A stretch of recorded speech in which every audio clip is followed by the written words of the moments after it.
주면 되는 보담대라 차체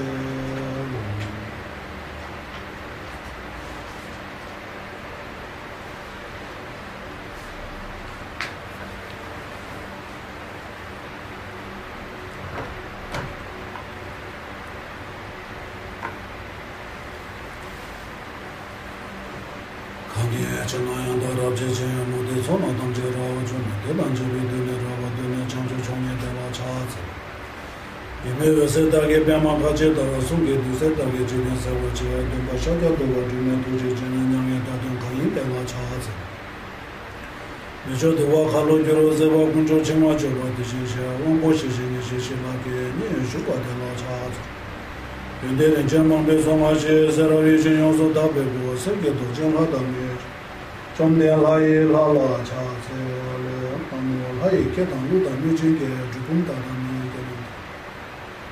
조와 근제 전함 지상과 탐제 계도 다기 초등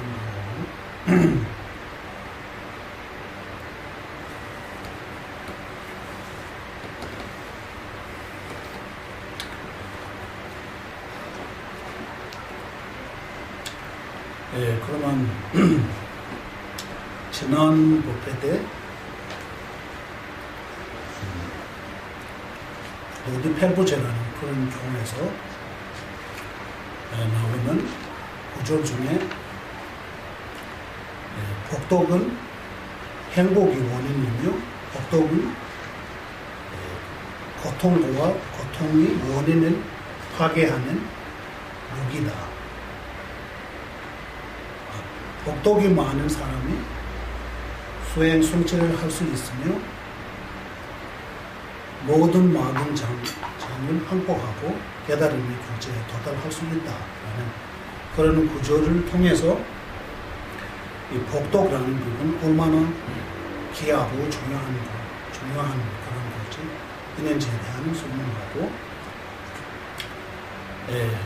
그리고 이 복독을 사는 과정에서 어떻게 하면 우리가 크게 복독을 살 수 있는지 그거에 대한 좀 자세한 설명했습니다. 그래서 그 복독을 사기 위해서 같은 좋은 일이 하더라도 그런 선한 행위를 하는 당사자의 입장에서 정신적인 마음 동기와 그리고 무엇을 위해서 이 일을 하는지 그 수행의 대상과 그리고 어떤 몸과 마음 자세로 그 행위를 하는지 그리고 언제 하느냐에 따라서 그 복독을 사기 위해서 행위는 같지만 그 복독의 차이는 1000배, 100배 그런 차이가 있다라고 저는 설명했죠. 자, 오늘은 제가 이런 설명 반복해서 하는 그 이유는 지금 우리가 복전을 모시고 제 자신을 닦는 그런 수행 부분에서 배우고 있기 때문에 그 부분에서 연결되어 있는 그런 부분들이 중요하기 때문에 계속 설명하는 겁니다. 그러면 지금 현재로서는 우리가 삼부를 직접 볼 수도 없고 그리고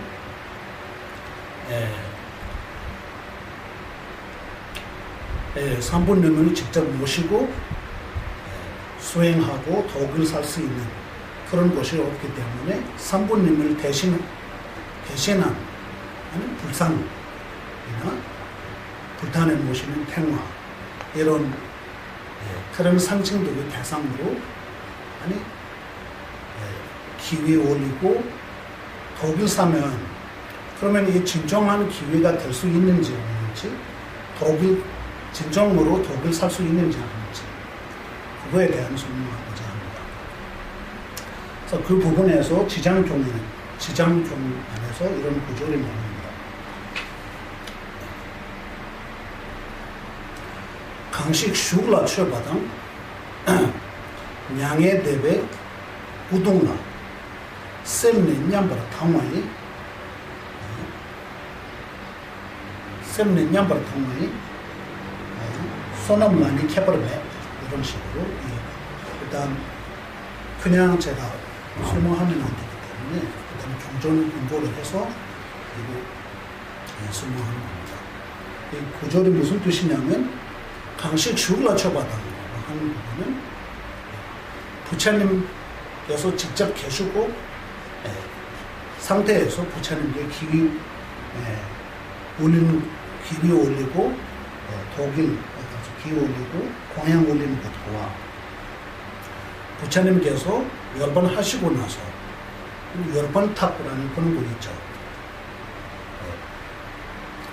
일반적으로 불교에서 설명할 때 그 탑 종류에 8개의 탑이 있습니다.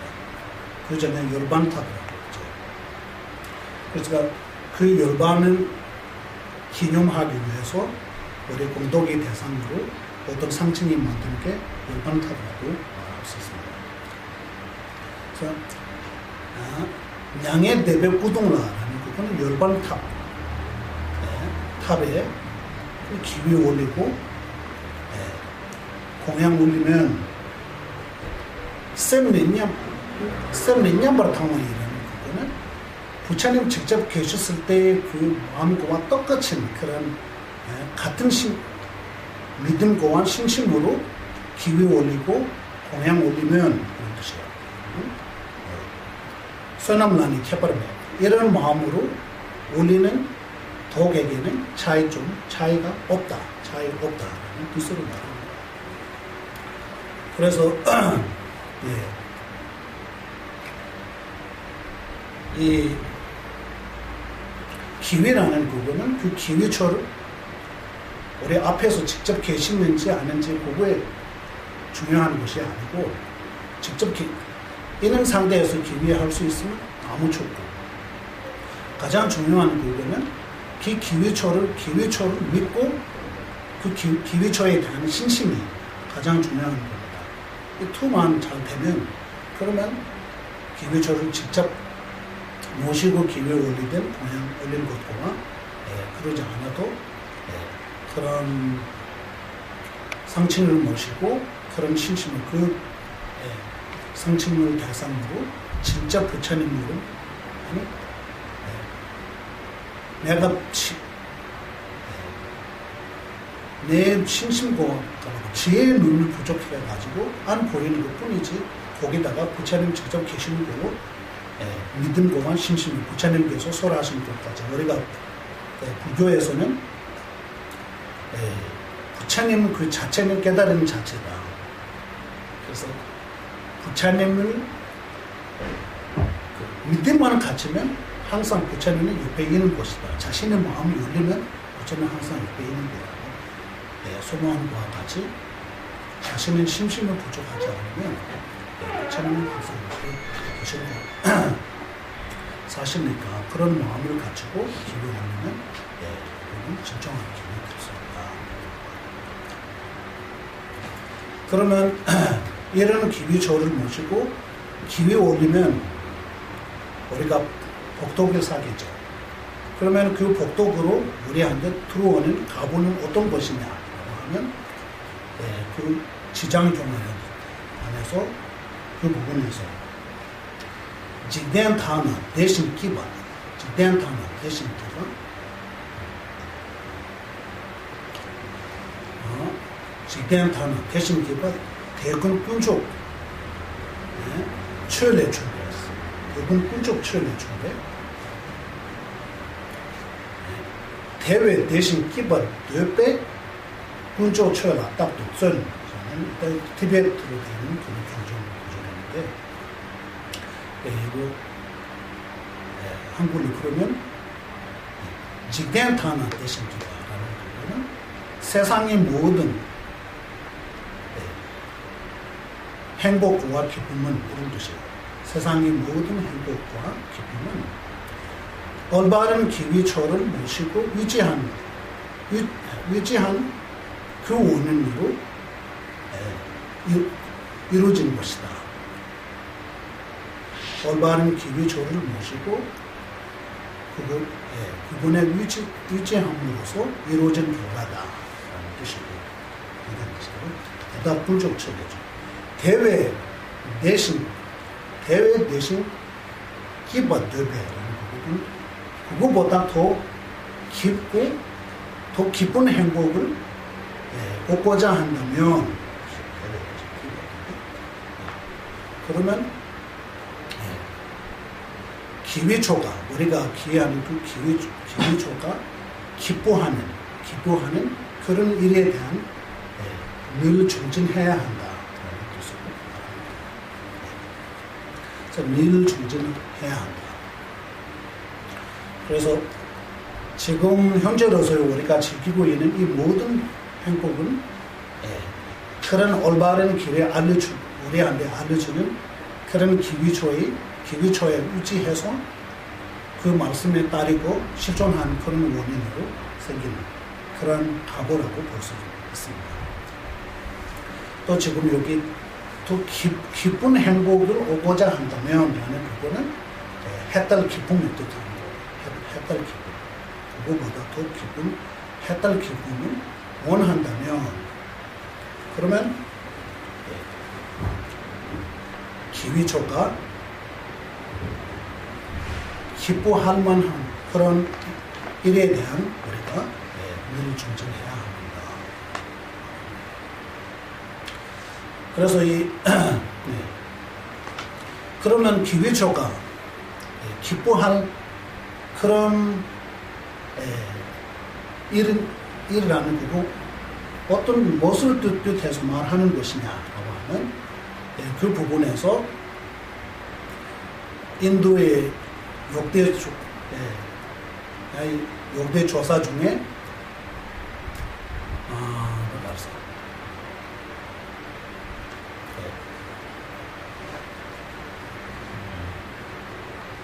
조사 이름은 바로 생각 안 나는데 어떤 그런 조사께서 대성장문경론이라고 미리 보사님께서 지원 그런 논이 있죠. 대성장문경론의 해석서에 있습니다. 그 해석서 안에 지금 이 기위조가 기뻐한 일이라는 부분에 대한 다시 설명해가지고 기뻐하는 일에는 두 가지가 있는 것이다. 그건 무엇이냐? 그러면 일반적인 공양하고 법공양이다. 일반적 그런 공양 올리거나 법공양 올리면 기위조가 기뻐할 수 있을 것이다. 이거는 기위조가 기뻐할 수 있는 일이다. 그러면 일반적 공양이라는 부분은 무엇이냐? 그러면 그 공양이 또 두 가지가 있는 것이다. 일단 일반적 공양하고 법공양 두 가지가 있다. 일반적 공양이라는 부분은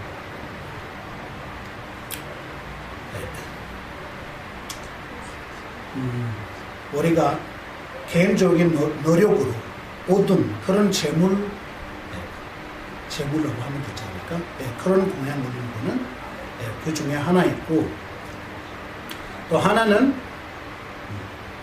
존경심, 그런 기위조에 대한 존경심을 가진 것은 그것도 일반적인 공양이라고 말할 수 있다. 그래서 재물이 공양하고 공경심이 공양 이런 식으로 뜻하는 겁니다.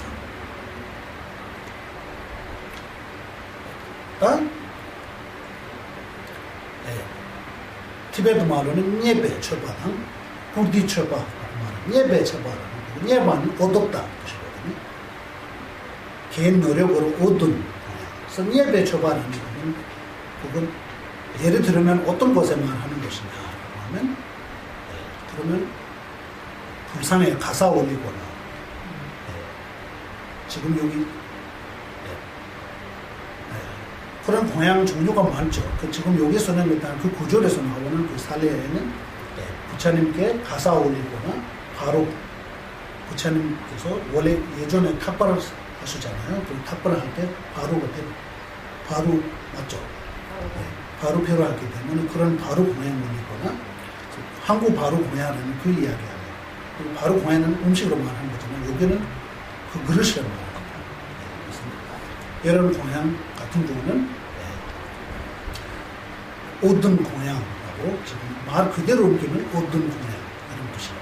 내 노력으로 오든 그런 무슨 부처님께 이런 게. 그러면 예배처가 공동심으로서의 공양은 어떤 것에 말하는 것이냐라고 하면 그거는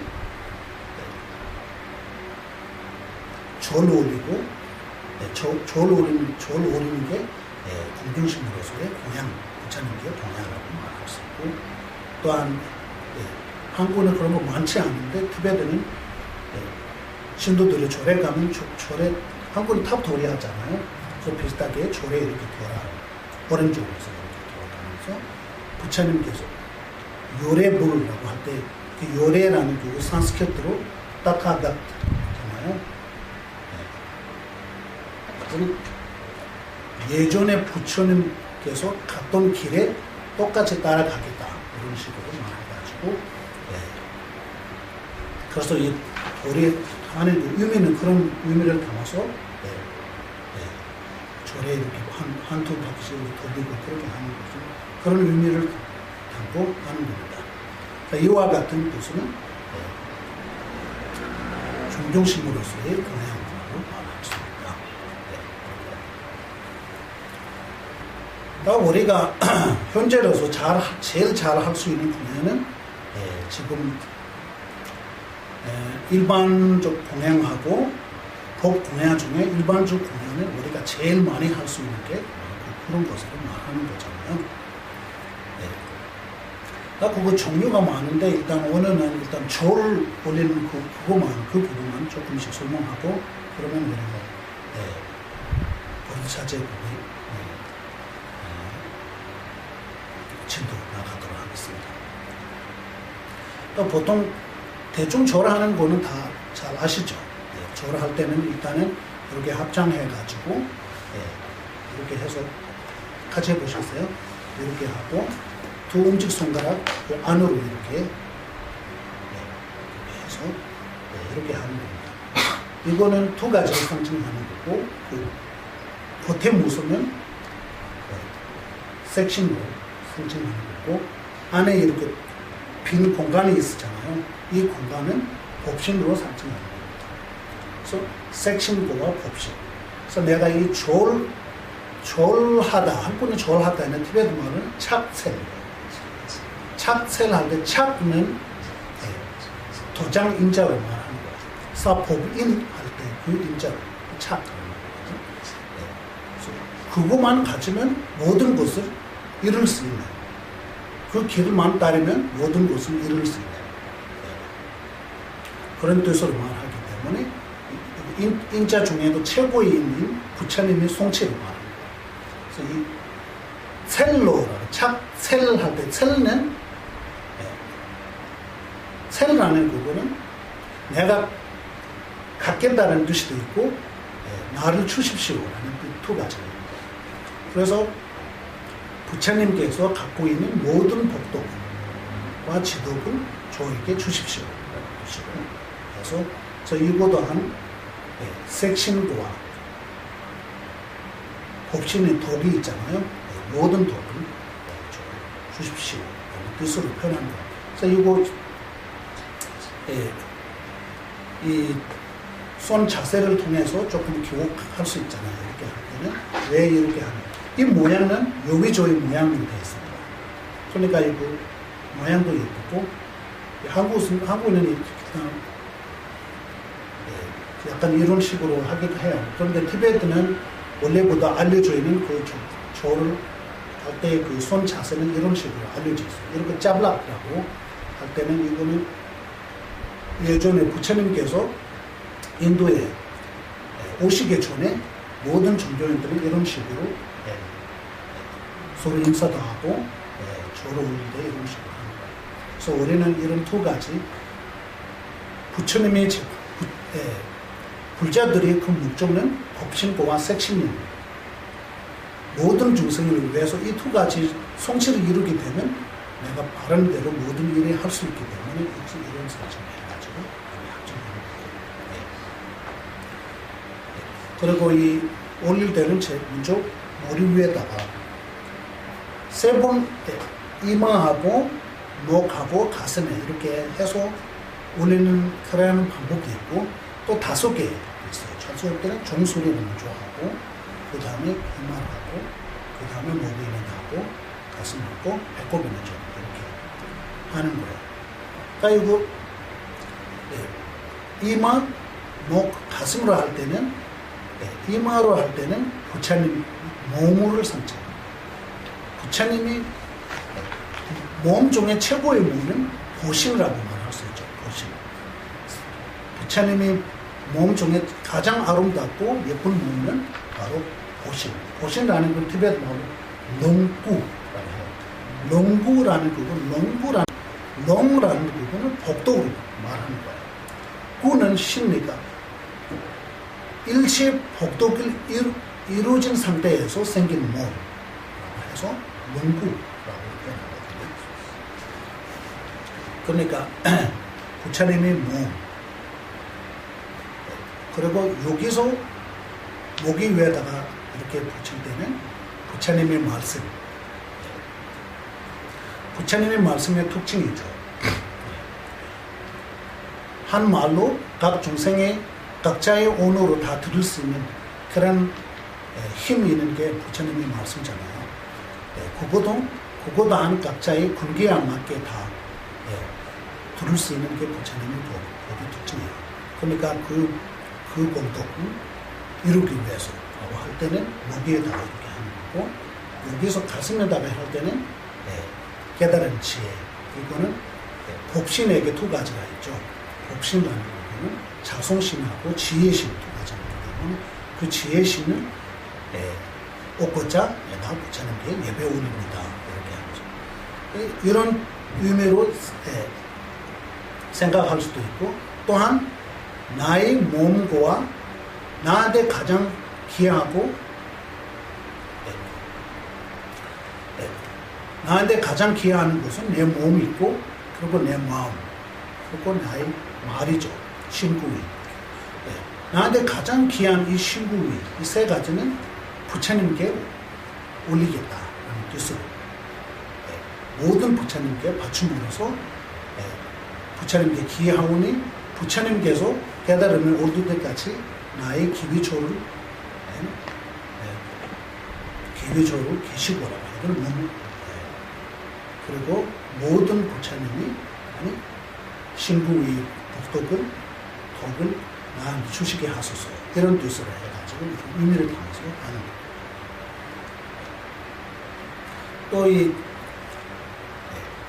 5가지 그런 위치를 맞춰서 하는 부분은 나의 오온을 상징합니다. 오온, 내가 갖고 있는 모든 오온을 부처님께 올리겠다. 그래서 부처님께서 갖고 있는 왜 올린 것이냐 하면 부처님께서 갖고 있는 모든 오온을 내가 갖고 싶어서, 그런 뜻으로 해서 이런 식으로 좀 그런 뜻들을 조금 생각하면서 하면 또 그 절이 좀 의미 있는 그런 절이 될 수 있으니까. 그래서 절에 가면, 저는 올해는 여기는 사람 많지 않잖아요.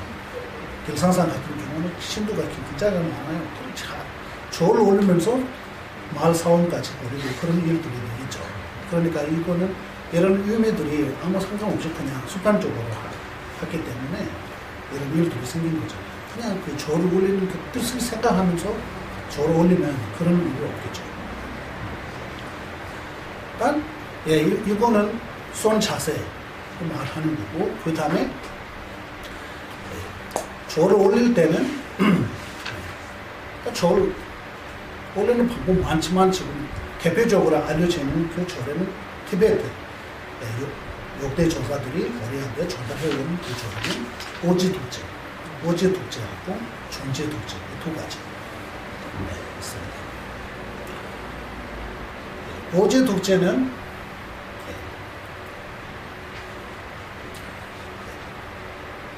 두 손 바닥하고 손 바닥하고 이마하고 두 가지 무릎 이거 땅에 붙어서 조를 올리는 게 오제 독재죠. 오제 독재. 그래서 오제 독재 올릴 때는 무조건 이마가 붙어야 돼요. 손 바닥도 땅에 붙어야 돼요. 그럼 다음 의미가 있어요. 무릎도 붙어야 돼요. 이렇게 대충 하면 안 돼요. 똑바로 서서 또 이렇게 내릴 때는 그대로 딱 붙어서 해야 돼요. 그러니까 존재 독재라는 부분은 온갖 몸이 그냥 땅에 그냥 나물 쓰러진 듯이 이렇게 땅에 붙어가지고 조를 올리는 게 존재 독재예요. 이 조를 올리는 두 가지 방법을 둘 다 경전에서 나오는 그런 조라고 말할 수 있습니다.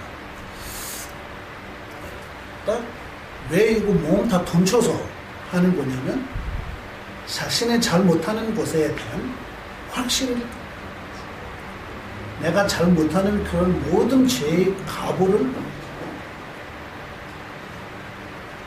확신을 가지고 조금 논리적인 방법이나 이런 것을 확신을 갖고 너무나 그 후회가 넘치가지고 죄책감이나 이런 거 해가지고 아니 어쩔 수 없이 너무나 그냥 쓰러진 것과 같이 해서 잘 못하는 것은 내가 잘 못하는 것에 대한 죄책감을 커가지고 그냥 그런 뜻으로 의미를 해서 그런 게 하는 거예요.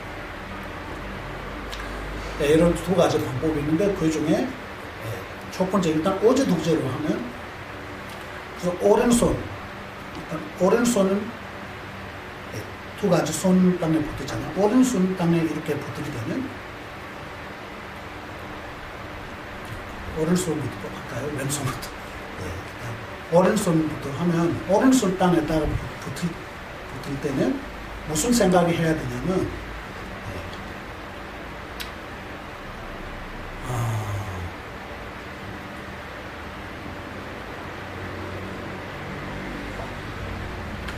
왼손부터 하면 더 순서가 많은 것 같아요. 왼손 땅에 붙을 때는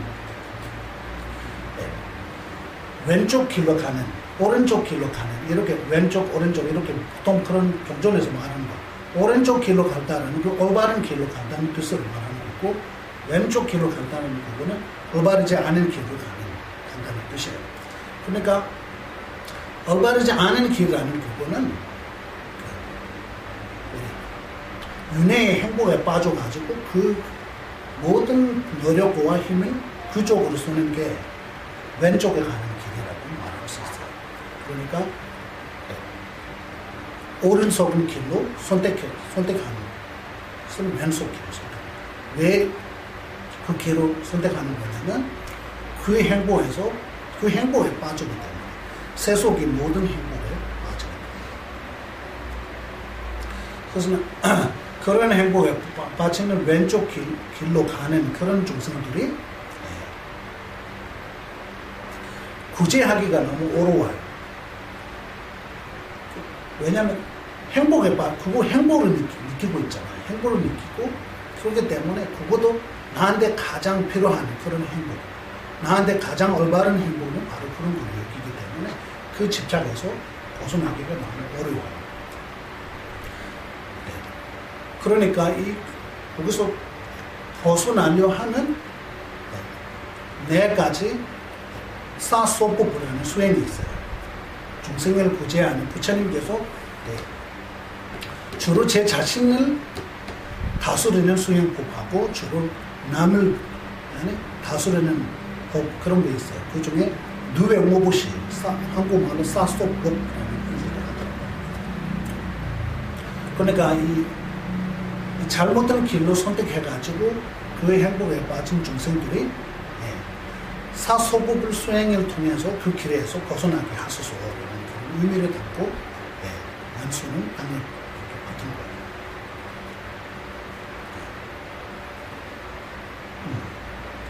거예요. 그러니까 오른손 땅에 붙을 때는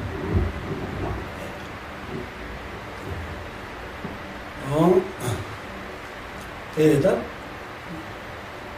그 올바른 길로 가는, 오른쪽으로 가는 부분은 올바른 길로 가는 중생들이 부처님께서, 석경원님 부처님께서 못가에 깨달음을 얻으셨을 때 수요라 뷰들 공란냥버릇자 토랑공버릇소바 쌍기라는 말이 있어요. 수요라 뷰들이라는 것은 그 음력 15일날 나 지금 인도이나 지금 티베트는 그런 게 알려져 있어요. 지금 한국은 조금 송도제가 조금 다르더라고요. 그래서 보통 올해가 알고 있는 부분은 음력 4월 15일이에요. 그래서 15일이 토랑 첫 햇빛이 들어오기 전에 달빛은 지나갔고 햇빛이 들어오지 않고 그런 사이에 깨달음을 얻으셨거든요. 그래서 그 달빛이라는 부분은 음력 14일 달빛을 말하는 거잖아요. 그래서 햇빛이 없는 부분은 15일이 햇빛이 들어오기 전에, 햇빛이 오기 전에 굉장히 새벽에 깨달음을 얻으신 거예요.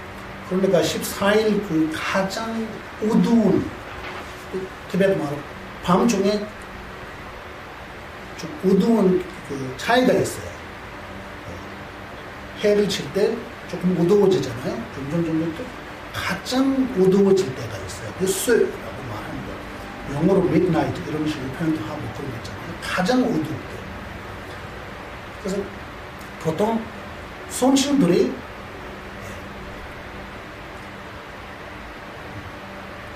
날씨가 밝아질 때 다 일어나가지고 자기 일들이 하는 거예요. 악신들이는 가장 어두울 때 악신의 힘이 강해져요.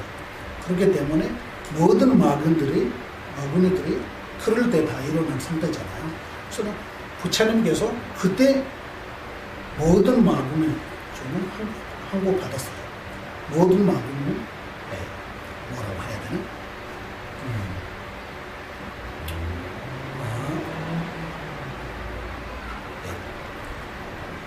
두 가지 사매예요. 지금 우리 부처가 되기 전에 우리 사매는 두 가지 사매 동시로 일어나지 못해요. 그래서 우리 평등한 사매라는 부분이 있어요. 평등 사매라는 부분은 일체 법을 똑같이 공으로 보는 사매로 말합니다. 또 대비 사매, 자비 사매. 그래서 모든 중생에게 베풀고자 하는 그런 대차 그런 삶에 있고 또 모든 중생의 고통인 내가 벗어나게 하겠다. 그래서 이 모든 중생을 구제하고자 하는 대비. 그래서 이 두 가지 삶에 대자 대비 삶과 평등 삶에 이 두 가지 삶에 그리고 이 두 가지 삶에게는 보통 경전에서 표현할 때는 호공 같은 사매라는 표현들을 하는 겁니다. 이 사매의 상태에서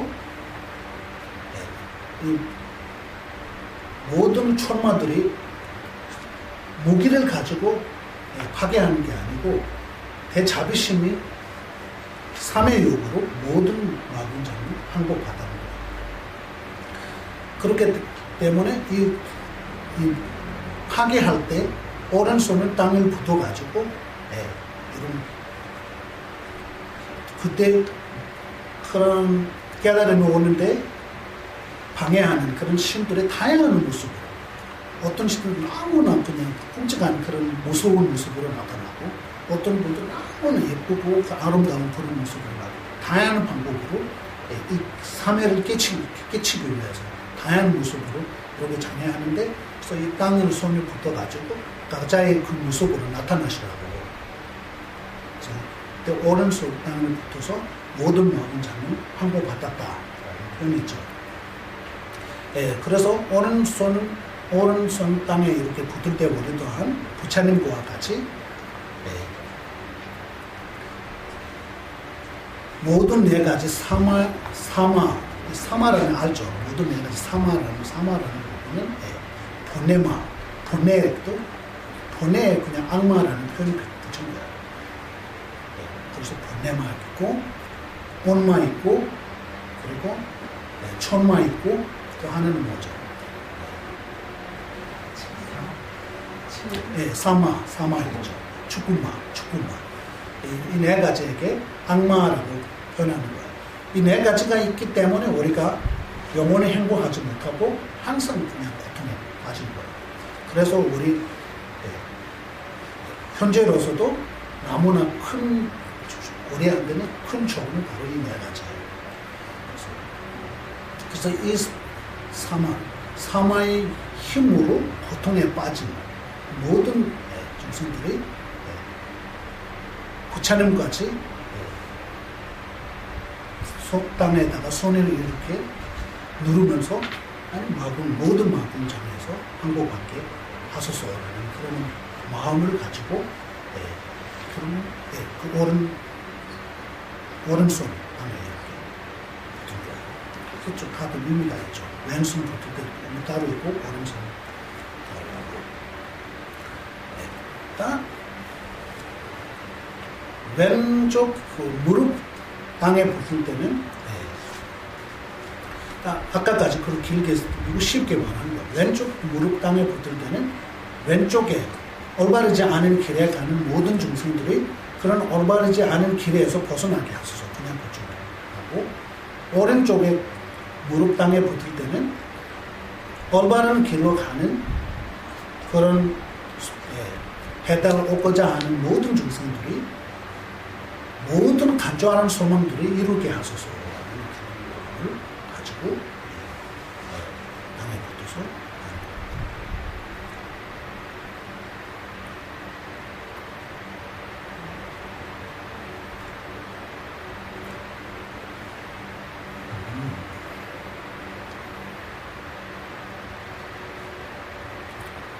그 다음에 마지막 이마 땅에 붙을 때 있잖아요.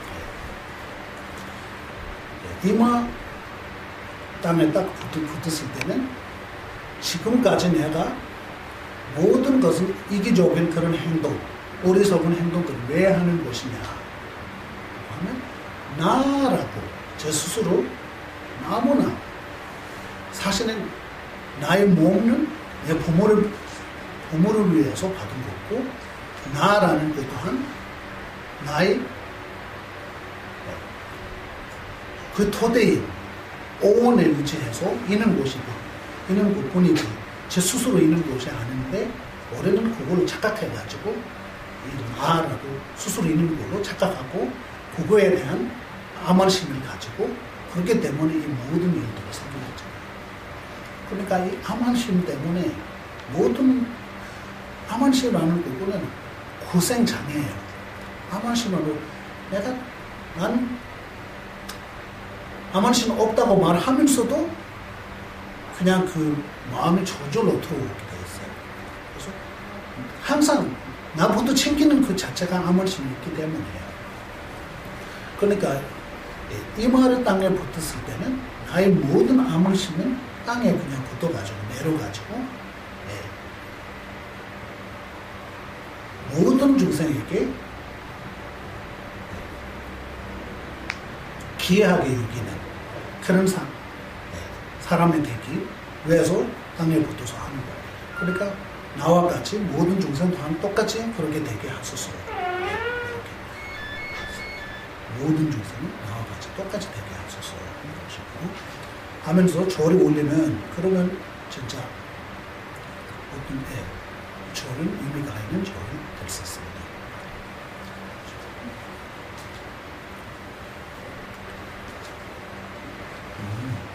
이제 좀 이해됐죠?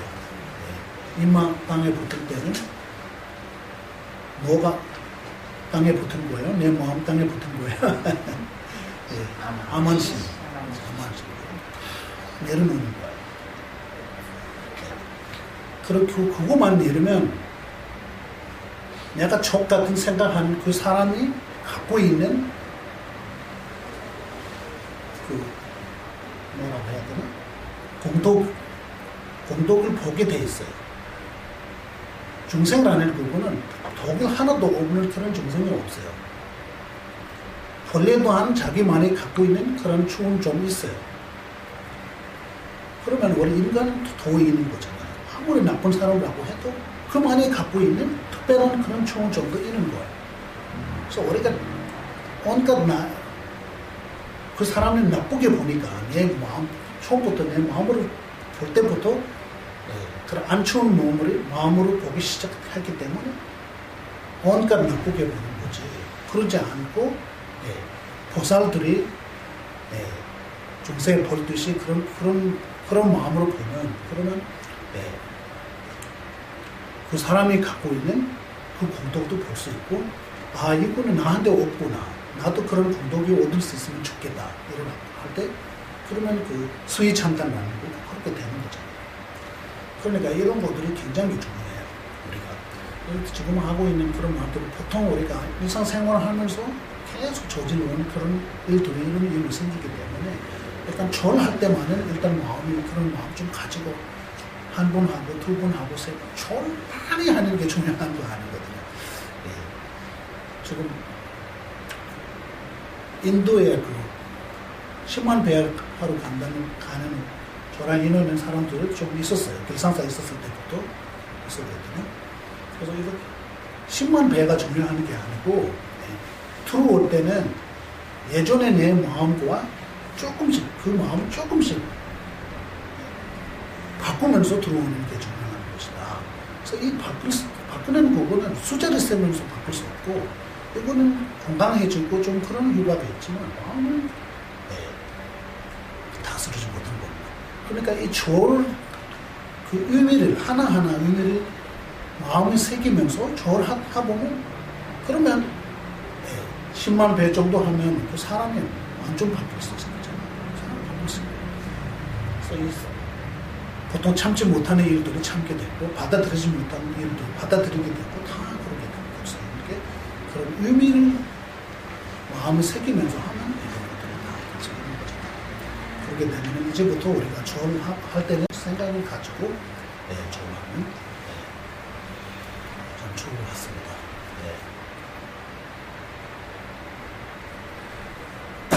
그러면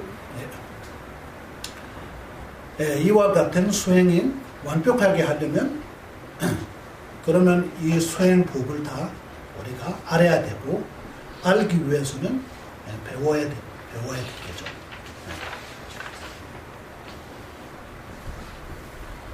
추워요?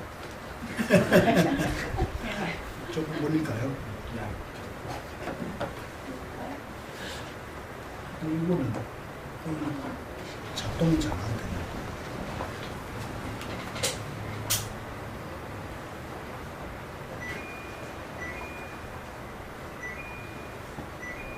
일단 여기서 좀 괜찮아요.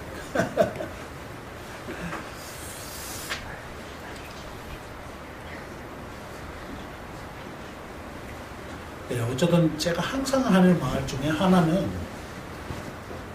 많은 것들이 잘 할 수 있으면 너무 좋지만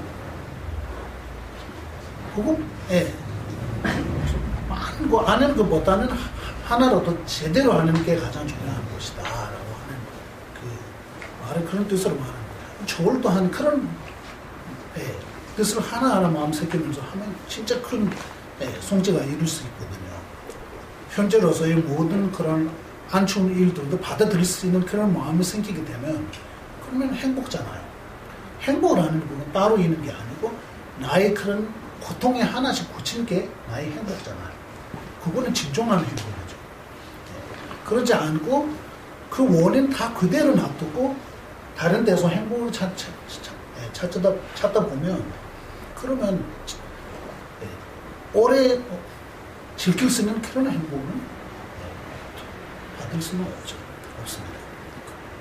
그러니까 이런 수행들이 정확하게 하려면 이 수행법을 잘 알아야 되고, 잘 알아야 되고, 잘 알기 위해서는 일단 수행법을 잘 들어야 되기 때문에, 오늘 우리는 여기서 하는 그 부분은 고려도 자체. 그래서 그 법 또한 이 오다 악세 되는 그런 우리 중생들은 부처님 법 하나하나 배우기가 너무 어렵잖아요.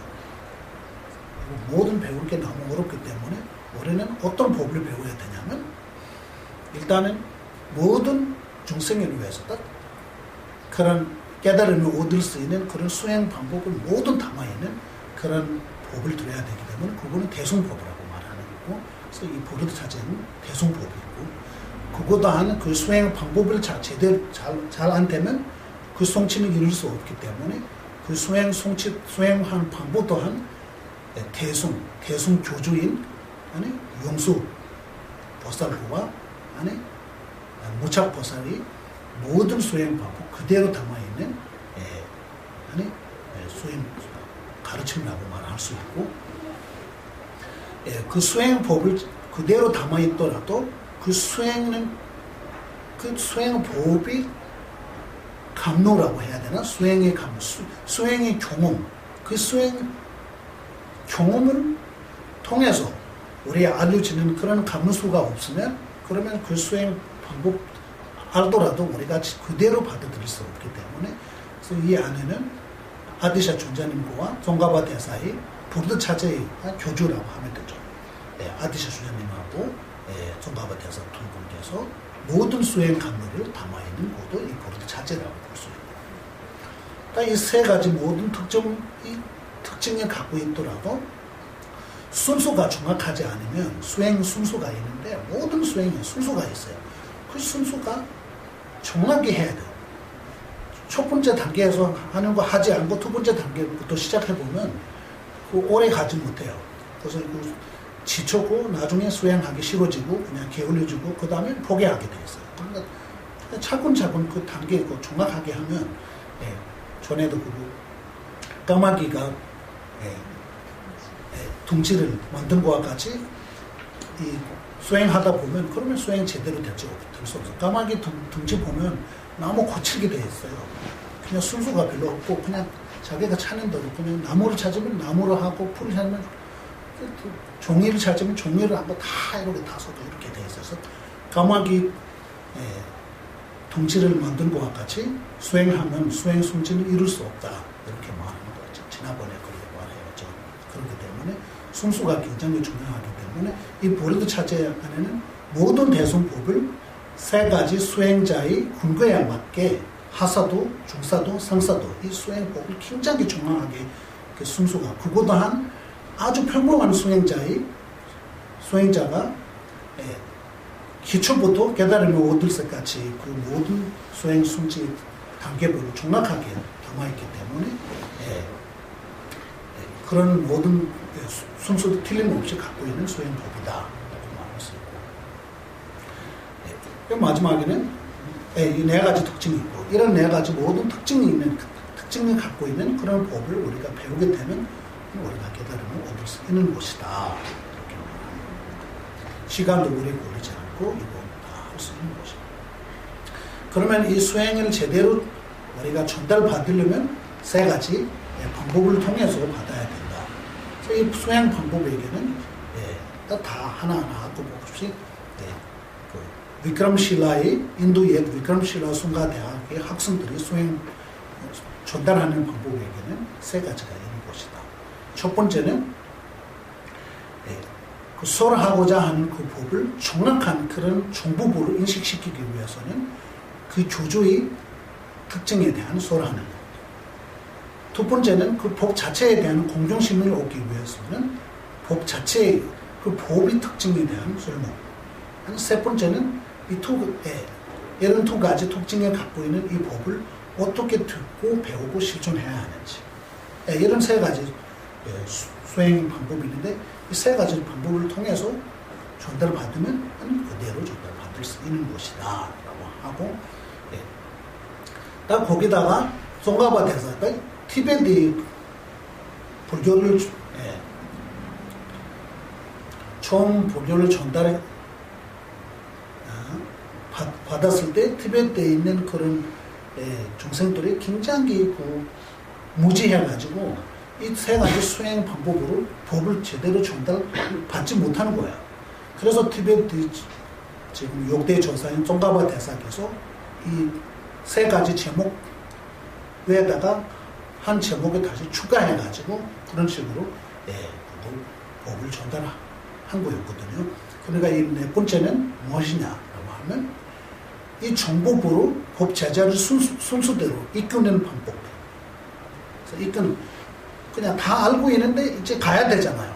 근데 이 길을 하나하나 끌고 가는 처음에 이 길로 가자. 그 다음에 이 길로 가야 돼. 그 다음에 이 길로 가야 돼. 이런 식으로 이끄는 방법. 이렇게 해가지고 네 가지 제목을 통해서 이 보리도 자체를 전달하는 거예요. 그래서 우리는 일단 첫 번째, 두 번째, 세 번은 이제 끝나고 네 번째 이 정법으로 법 제자를 이끄는 법. 이 부분에서 우리가 지금 배우고 있습니다. 그러면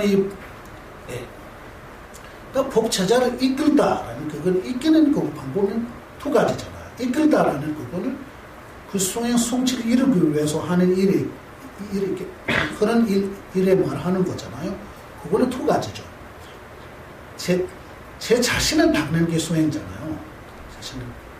그러니까 이 자신을 닦는 수행 법에는 남의 위치해서 내 자신을 닦는 수행 법과 제 스스로 제 자신을 닦는 수행 법 두 가지가 있는데 그래서 이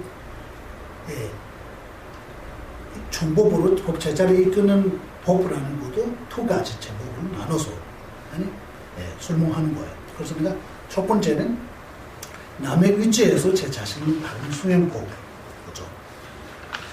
남의 위치에서 제 자신을 닦기 위해서는 그거는 수행 방법을, 모든 그 수행 방법을 완벽하게 알지 못하는 상태에서 하는 수행법으로 말하는 거예요.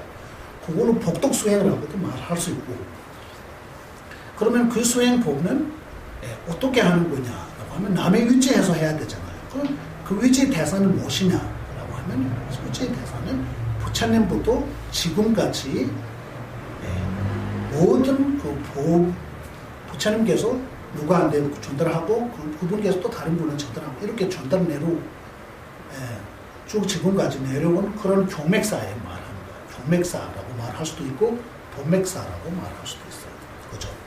그러니까 부처님께서는 미륵하고 용수에게 대성 같은 경우는 부처님께서는 용수와 미륵 부처님께 전달하시고 미륵 부처님께서는 무착보살에게 전달하시고 용수보살께서는 문수보살께서는 문수께서는 용수보살에게 전달하시고 이렇게 쭉 내려왔죠. 그렇게 해가지고 아티샤 존자님이라는 그분 인도에 오시기 전에는 이 두 가지 수행법은 따로따로 하는 거예요. 수행법 따로. 그래서 이 미륵 부처님부터 내려온 그 수행법에게는 광대한 보리도 차제라고 말하는 거고 문수부터 내려온 그 수행법은 심오한 보리도 차제. 이렇게 두 가지 따로따로 내려가는데 아티샤 존자님께서 이거 아니다. 이 부처님 법은 하나로 합쳐서 수행해야 되는데 따로따로 하면 안 되겠다. 해가지고 그러면 이 하나를 겹쳐서 수행하는 방법을 세우려면 툴 다 확실히 알아야 되잖아요. 그러니까 이 문수보살부터 내려온 그 수행 모든 방법은 릭베쿠주크라는 그 당시에 인도의 중간 쪽에 긴장이 되어난 그런 스승님 밑에서 모든 그 법맥을 받고 광대한 보리도 차지하라는 이 보리 차지 수행 법은 모든 라마 슬링바라는 그 인도네시아 그 당시 인도네시아의 그 국사라고 하면 되죠. 그 모든 국사 나라의 모든 사람들이 스승님을 모시는 그런 그분에게 그 광대하는 보리도 자체의 모든 법맥에 갇히신 완벽 갇히신 분이 그분이었기 때문에 그 당시에는 지금까지 그런 추운 배 그런 거 없잖아요. 그러니까 인도에서 인도네시아에 가려면 그때 얼마나 걸린지 아세요? 거의 10개월, 거의 10개월 걸렸죠. 그래서 바다에 그냥 이렇게 걸쳐서 이 법을 얻기 위해서 가는 거예요. 자기 목숨까지 다 바치고 가는 거죠. 그러지 않으면 이 법을 받을 수 없기 때문에 그런 무릅쓰고 그 모든 무릅쓰고 그게 가서 이 모든 두 가지 법을 완벽하게 가져가지고 공통으로 수행할 수 있는 그 법은 바로 보리도 차지라는 이 수행법이에요. 이 보리 등론라는 그런 12나 3페이지나 4페이지 안에 모든 이거 요약해서 쓴 그런 논이 있었어요. 그 도구로 아디샤 존자님께서 마지막까지 티베에 계실 수 있는 그런 기회가 생긴 거예요. 아디샤 존자님께서 끝까지 티베에 계시려고 하는데 인도에서는 그거 허락 못하는 거죠.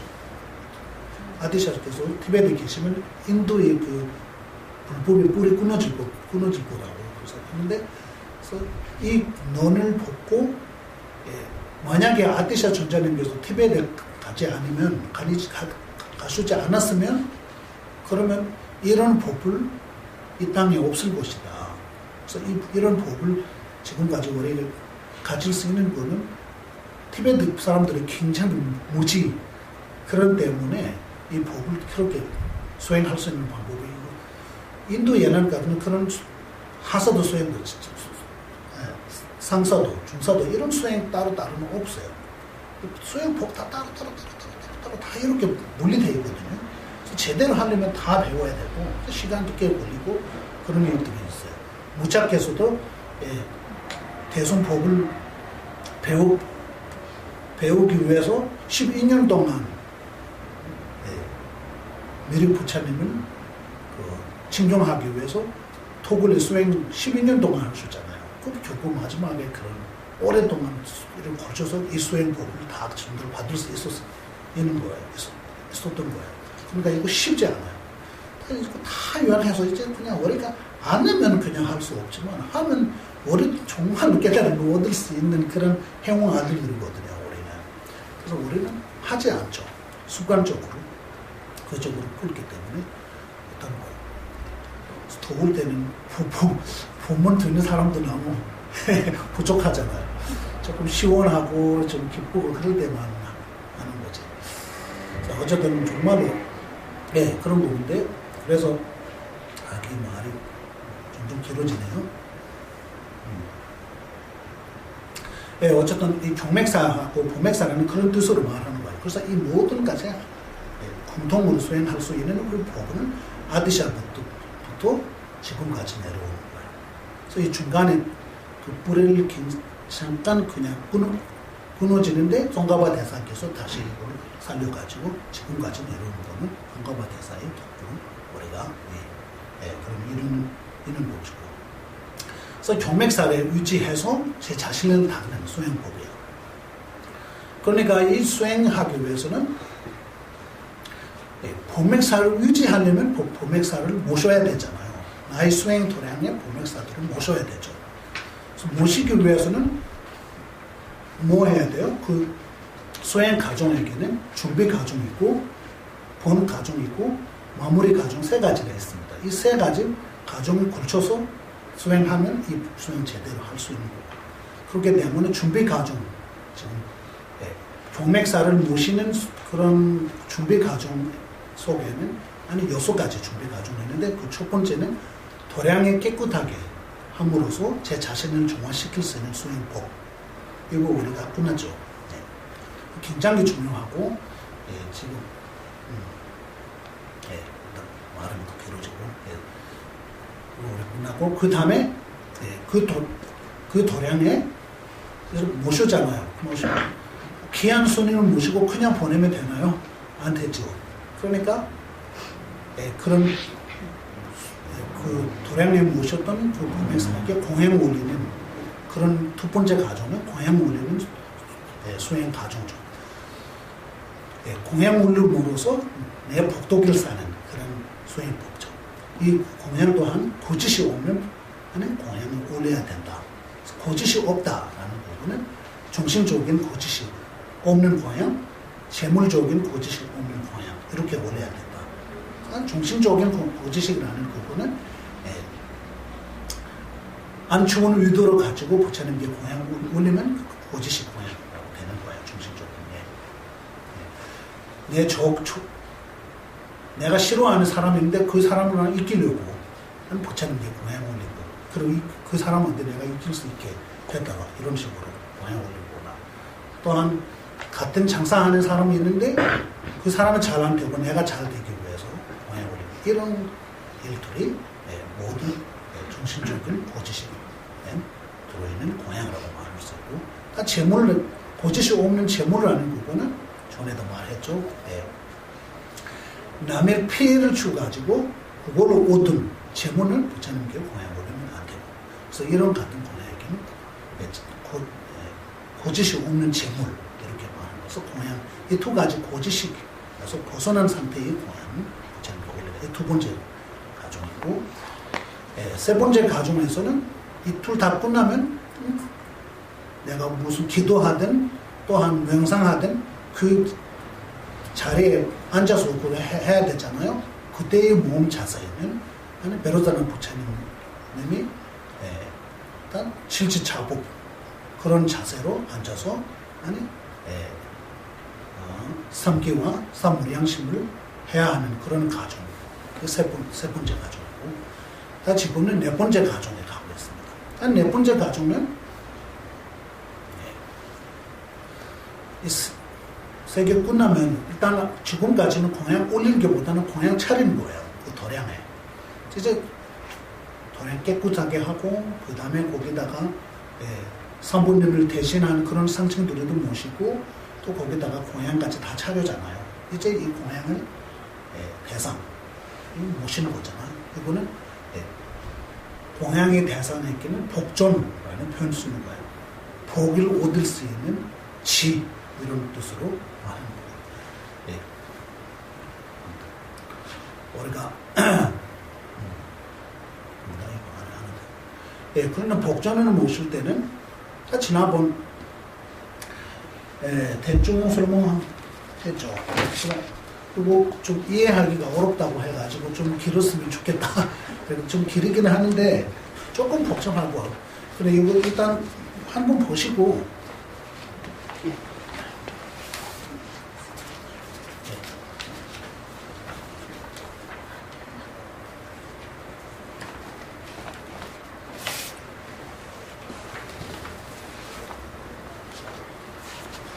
쉽지.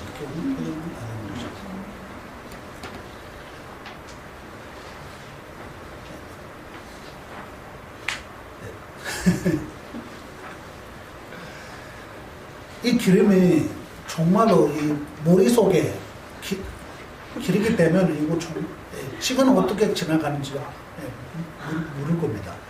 일단은 이거 첫 번째는 읽고 있는데 이거 지금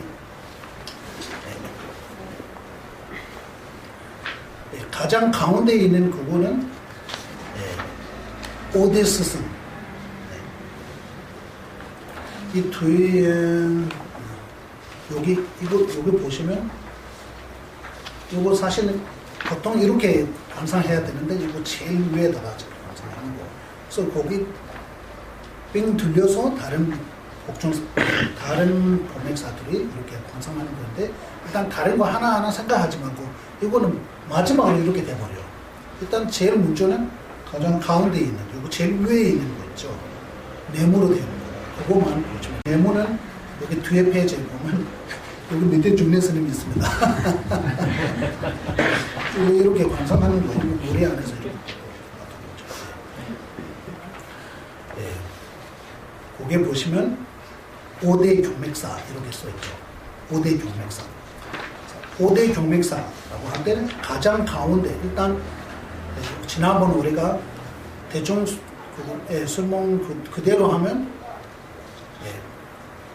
이마를 맞춰서 호공에 높이 제 이마를 맞춰서 호공에 엄청난 그런 다양한 보석으로 장식되어 있는 그런 큰 법자를 감상하는 거예요.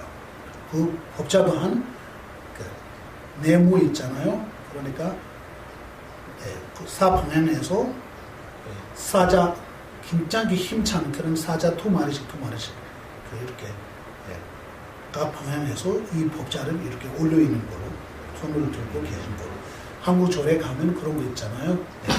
법자는 그렇게 돼 있잖아요. 그런 식으로 반성하는 거예요. 크게 내가 생각으로 되는 대로 크게 하면 더 좋아요. 크면 클수록 좋고. 그래서 아무나 아름답고 그냥 이런 법사는 아니고 정말 부처님 모실 수 있을 만큼의 그런 법자를 엄청 크게 이 네모로 되는 거 그 법자를 뜻하는 거 그 상식으로 말하는 거고 그 다음에 그 엄청 그 큰 법자 있잖아요. 그 사방향에 조그만 여기 이렇게 돼 있잖아요. 하나, 둘, 셋, 넷 이렇게 돼 있죠. 가운데 하나 있고 하나, 둘, 셋, 넷 이렇게 돼 있죠. 그러니까 이런 식으로 앞에 법자 생각할 때 가장 가운데 있는 그거랑 똑같이 생각해야 돼요. 일단 가장 가운데에는 엄청난 큰 연꽃이 하나 피워가지고 여기 연꽃 기로 있잖아요. 가장 가운데 여기 이렇게 연꽃 여기 보면 여기도 그냥 연꽃 기로 있죠. 끝에 크게 볼 때는 이렇게 보면 되고 아무나 아름다운 큰 연꽃들 이렇게 피어 있고 그래서 그 여기 보면 그 연꽃 구샹이에요. 구샹으로 생각하면 되고 그 외에는 뭐라고 써있어? 달이라고 써있죠. 달 구샹이에요. 달. 너무나 아름다운 이 기름 기를 때 이럴 수밖에 안 되죠. 아름다운 달이 있고 그 달 외에는 해 구샹가 있어요. 해. 그래서 이 꽃 가운데 있잖아요. 거기다가 달 아무나 아름다운 밝은 달, 그냥 보름달. 그것도 봄 될 때 그때 보름달 그런 거를 완성하고 그 가운데 해 구샹에서 이렇게 생각하는 거예요. 그래서 이 구샹은 연꽃, 달, 해 이렇게 되는데 현실로는 연꽃은 연꽃 아니고 출리심, 나의 출리심은 그런 연꽃 형상으로 그냥 완성하는 거예요. 사실은 출리심, 내 마음, 출리심이라는 그 마음은 연꽃 모양으로 완성하는 거예요. 왜냐하면 출리심 그 자체가 완성할 수 없으니까. 그래서 그 연꽃에 출리심의 뜻 담아있기 때문에 연꽃은 아주 더러운 그런 진흙 속에서 자르잖아요. 그런데 그 연꽃에는 진흙 하나도 안 붙고 거기도 더러운 물들에도 붙지 않고 깨끗했잖아요. 그와 같이 오래도한 윤회에 태어났지만 너무 더러운 진흙이라고 하면 되나? 잘 모르겠어요. 연못 아주 더러운 그런 연못.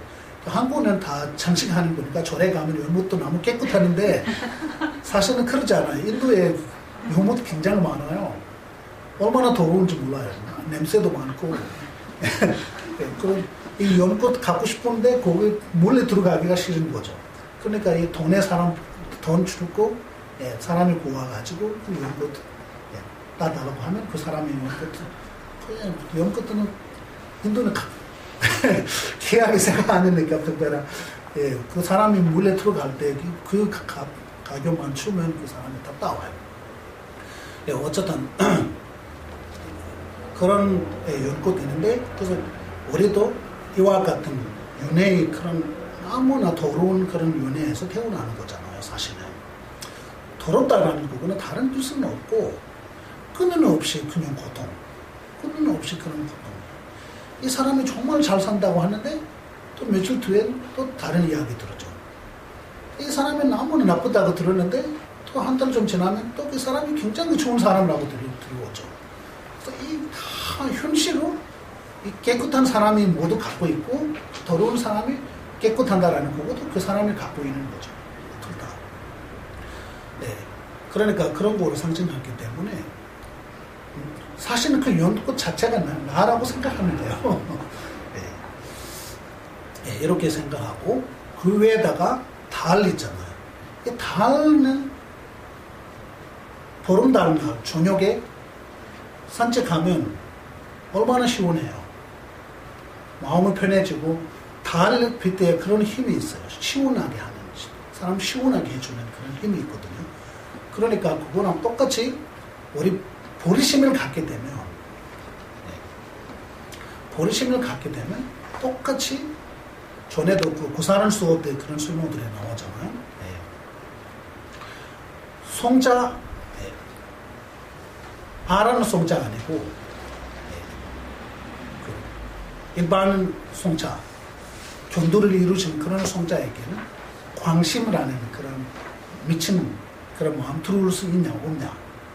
그 광심의 원인은 4가지가 있는데 그 중에 하나는 끔찍한 그런 아무 무서운 그런 현상이 딱 앞에 나타날 때 너무 두려워가지고 그 두려운 마음으로 우리의 관심이 생겨요.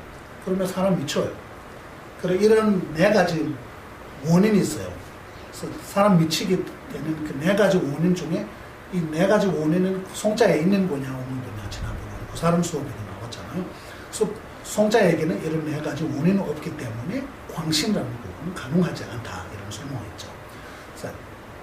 그래서 이 아무런 무서운 그런 현상이 송차 앞에 딱 나타나게 될 때, 부딪히게 될 때, 송차라는 분은 항상 보리심으로 보기 때문에 그 무서워 보이지 않아요. 그리고 자기 자비심의 대상으로 보기 때문에 아름답게 보이죠. 내 아들까지 보는 거죠. 내가 구제해야 한 제자. 그렇게 보기 때문에 그거는 두려운 마음 생겨가지고 관심 생기는 일이 없다. 이렇게 말하죠. 그래서 이 보리심이라는 그런 힘이 있는 거잖아요. 그래서 보리심 마음. 보리심 마음. 그래서 보리심 마음에게 달이 있는 그 갈라오래. 네. 영향이 똑같이 보리심 마음에 더 큰 거 있죠. 그래서 이거는 그냥 상징으로 하는 거니까 보리심 마음을 가진 사람이 항상 편해내. 그래서 달라라마 준차님께서 항상 하신 말. 예. 보살들이 가장 똑똑한 부분 보살들이 많은 것 같다. 말할 때는 남하고 말하는데 가질 때는 다 자기가 가져간다. 남을 위해서 해야 된다라고 오직 남의 일만 하는 것 같게 하는데 일하다가 들어온 그 모든 혜택은 남에 가는 게 아니잖아. 보살이 가져가죠. 그래서 이 굉장히 말이 좀 의미가 있는 말이잖아. 그러니까 보살은 아니고 항상 그런 불안하거나 그런 마음 하나도 없거든. 항상 평화롭고 그렇기 때문에 이 보살 마음은 달로 상징하는 거예요. 그래서 해구산죠. 해라는 그거는 해가 뜰 때 모든 어둠이 사라지기 때문에 이게 깨달은 지혜로 상징하는 거예요. 그죠? 우리 진리를 보면 고를 보고 고제는 고제로 보고 집제는 집제로 보고 멸체는 멸체로 보고 도제는 도제로 봐야 우리가 이 윤회에서 벗어날 수 있는 거잖아요. 우리는 고제는 고제로 보지 않아요. 고제라는 그거는 지금 우리가 갖고 있는 몸 자체가 고제예요. 근데 이 몸을 얼마나 아껴가지고 이거 살리고 온갖 애를 쓰고 그렇게 하잖아요. 그래서 이거는 충고로 보는 거잖아요. 그래서 고를 보지 않고 그 원인을 생각하지 않고 그 모습만 보는 거잖아요. 일단 이런 그렇기 때문에 고제는 고제로. 그래서 이 몸 자체가 본내와 본내로 이루어지는 오브로부터 생기는 몸이 있기 때문에 이거는 고다. 그러니까 이 원인에 따라서 생기는 그런 존재가 있기 때문에 원인에 따라서 언제든지 없어질 수 있는 곳이다. 무상을 보는 거죠. 나는 매일 살 거예요. 100년 살 거라고 하면 항상 하는 거, 항상 하는 마음을 가졌기 때문에 수행하려고 생각 안 하죠. 내일도 내가 편하게 살 거고, 모레도 그렇게 살고. 그렇기 때문에 우리는 수행하죠. 수행 제대로 하지 못하는 부분은 바로 내가 언젠가는 내가 죽을 거다라는 생각이 있어요.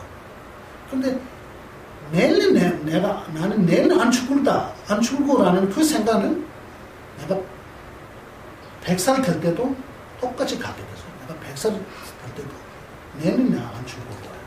또 그 다음은 내일은 나 안 죽을 거야. 이렇게 가고 우리는 아무것도 못하게 돼 있어요. 그러니까 이런 것들이 항상 한 것으로 보는 거잖아요. 네, 항상 한 것으로 보다라는 그런 뜻으로 하는 거.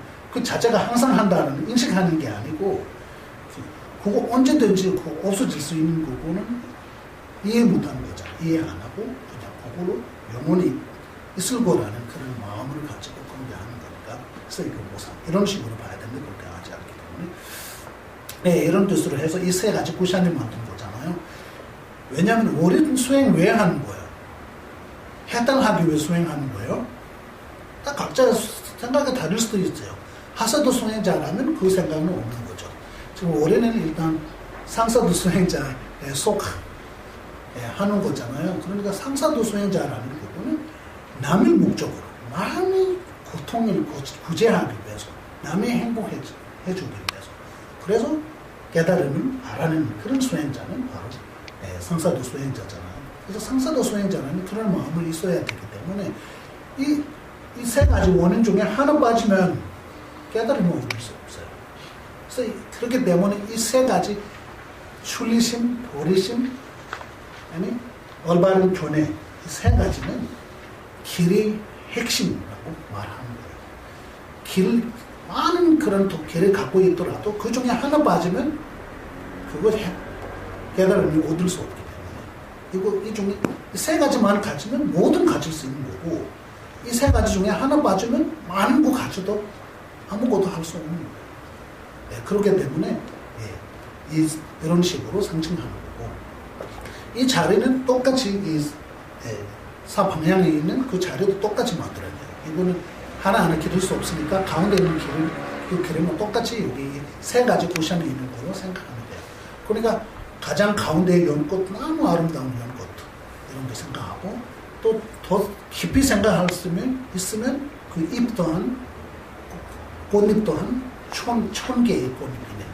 그런 이 1000개라는 부분은 천불로 상징하는 거니까 그런 또 의미가 따로 있고 그런 식으로 생각할 수 너무 좋고 첫 번째 단계에서는 내가 나한테 가장 아름다운 그 꽃 생각하면 돼요. 이런 식으로 해가지고 이렇게 지금 감상하고 있는데 현실은 그런 거 아니다. 내 자신을 닦기 위해서는 원만하게 잘 닦기 위해서는 이 세 가지가 필요한 것이다 라는 그런 생각 정도 가지고 이렇게 법자 5개 생각하고 가운데 있는 그 법자는 사방향으로 있는 그 법자보다 조금 더 높게 생각하셔야 돼요.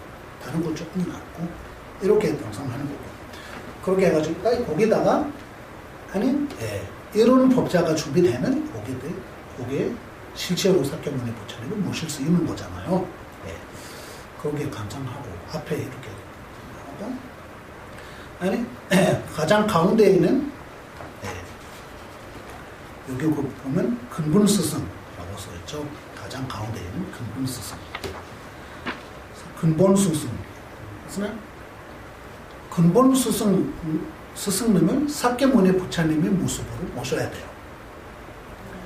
그죠? 이 근본스승이 이렇게 일단 대충 좀 생각하고 자세히 이렇게 이제 가운데만 집중해야 돼요. 처음부터 다 전체를 집중하다 보면 이 관상은 안 돼 있어요. 가운데만 집중하고 이렇게 했고 거기다가 그러면 근본 스승은 무엇이냐? 근본 스승은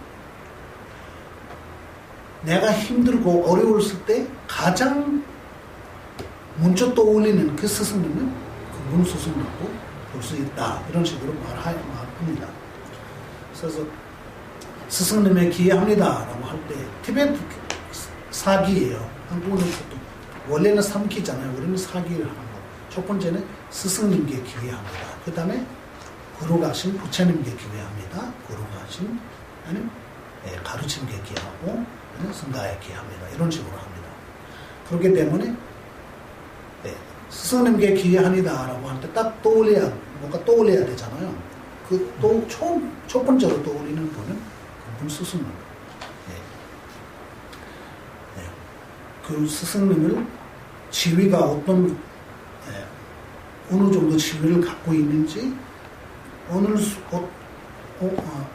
정도의 성취를 갖고 있는지 떠나서 나한테 가장 다가오는 그분은 그분 스승을 모셔야 돼요. 왜냐하면 그분은 현재로서는 그 관상하는 사람한테 가장 뭐라고 해야 되나? 가까운라고 해야 되나? 가장 이득을 칠 수 있는 그런 스승이라고 볼 수 있습니다. 이렇게 관상하고 사kyamuni 부처님을 관상합니다. 가운데. 그래서 이 사kyamuni 부처님 이유는 지금부터 깨달음의 경지를 얻을 때까지의 모든 수행 성질은 근본 스승에 달려있기 때문에 근본 스승님을 가장 중심으로 모신 거예요. 그 형상은 사kyamuni 부처님을 모시는 이유는 이 정법의 주인은 사kyamuni 부처님이기 때문에 사kyamuni 모습으로 모신 거예요. 그죠? 그래서 사kyamuni 부처님 나오는 광명, 그러나 이렇게 우리까지 육신은 그런 생각하면 안 되고, 빛의 모습으로 있고, 그 오른손은 땅에 이렇게 붙어 있는 거로 감상해야 돼요.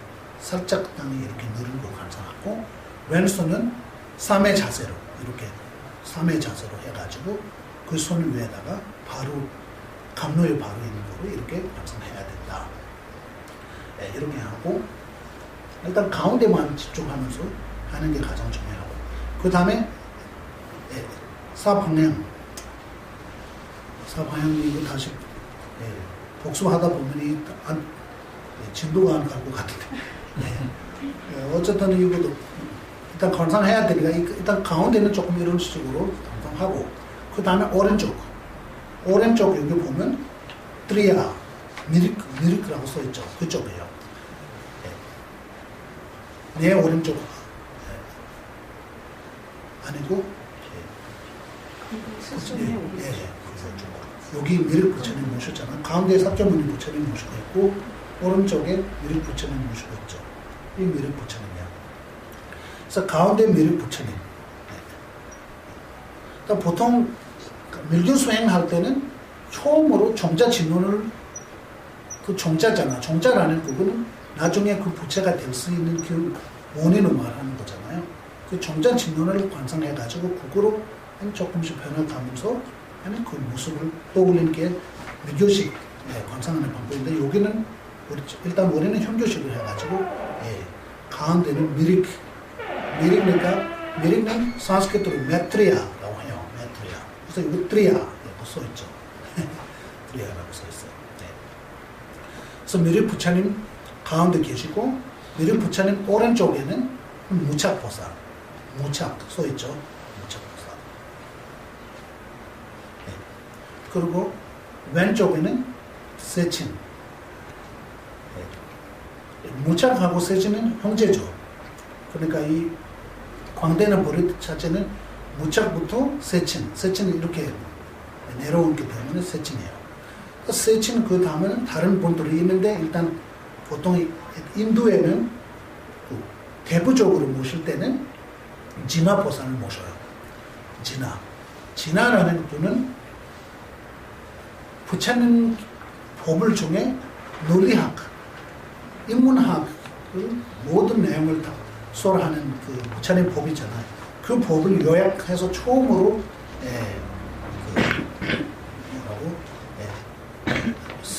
세우신 분은 진화예요. 진화께서 부처님께서 가르치는 모든 논리 학문을 요약해서 쓰신 분이기 때문에 진화를 모십니다. 진화. 맞죠?